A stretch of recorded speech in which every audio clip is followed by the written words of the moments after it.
Hey guys, it's been a while since I posted a video, and I thought today I would post a video on my 7800 cartridge collection. And specifically, this video is my collection of Homebrew cartridges for the Atari 7800. And all of these cartridges have been purchased through AtariAge.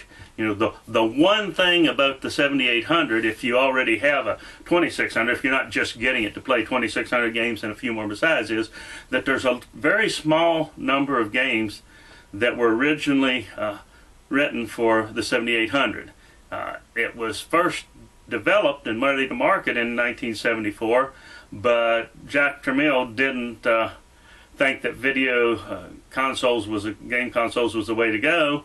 Thought computers was the only way to go, so they didn't release it.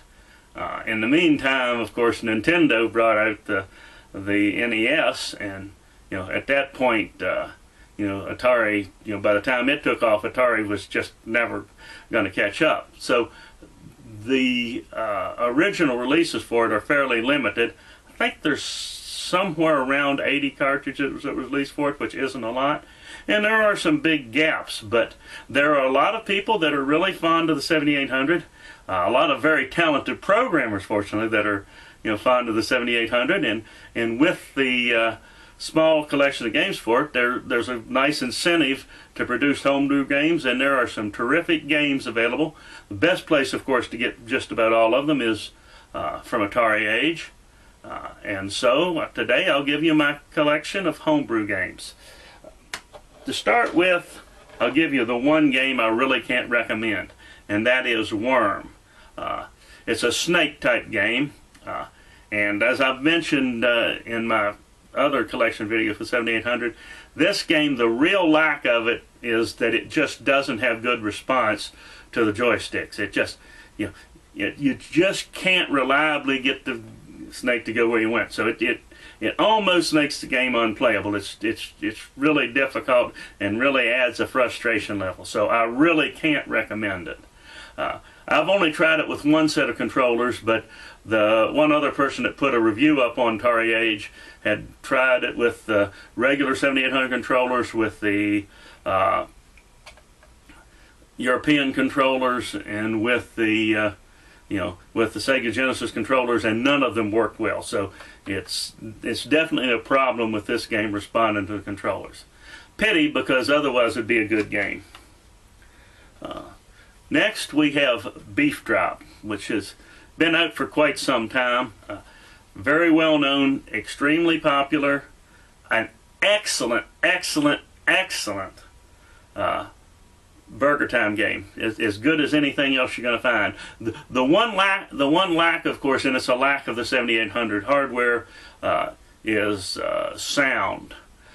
There are some games that make use of a pokey chip, which was included in some game cartridges, but that, if it has a pokey chip, it means sacrificing existing cartridges, which I'm not a huge fan of. But sound isn't as important to me, so I don't notice the lack as much as some people have, but it's still quite playable, and it isn't the lack on the programmer's part. If it's a limitation of the sound hardware, which essentially the 7800 has 2600 sound hardware, so you can get acceptable sound of it, but the sound's never going to blow you away.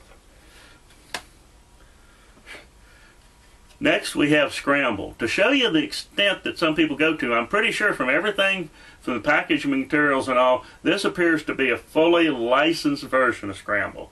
So, which not only did you have the work of the programmer in programming the game, but they actually went to the trouble to license it, under the existing copyrights. So kudos to them. And some of the others may be, I'm not as sure of that, but I'm almost positive that's an officially licensed version. Then we have KC Munchkin. Kind of interesting, because the Odyssey 2, which KC Munchkin was brought out for, which was their version of Pac-Man, Atari sued them and made them stop producing this game, because Atari had the home video rights to Pac-Man, and sued them over it, and now their game is available on the Atari platform. So kind of an interesting, I think anyway, a lot of fun.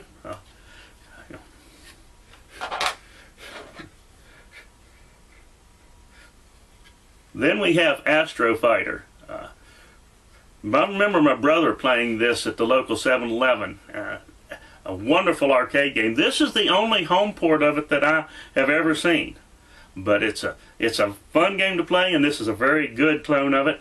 Atari Leaf has a video on this game if you want to check it out, but definitely one of them that's really worth getting.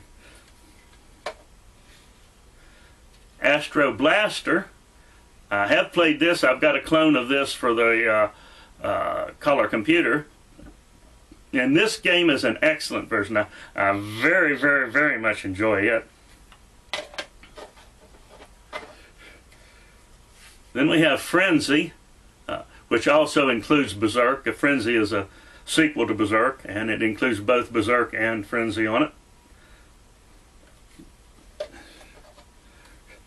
B&Q, a Qbert clone. I kind of like that name, B&Q. The B&Q for Qbert. I like the play on that, and like the game itself as well. And then we have Meteor Shower, which is a clone of Astro Smash for the Intellivision. Like it quite a bit. And there are plenty of other games out there for the 7800.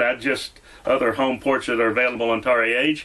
I just haven't necessarily got them yet, but if you're considering a 7800, definitely check out the homebrews on AtariAge.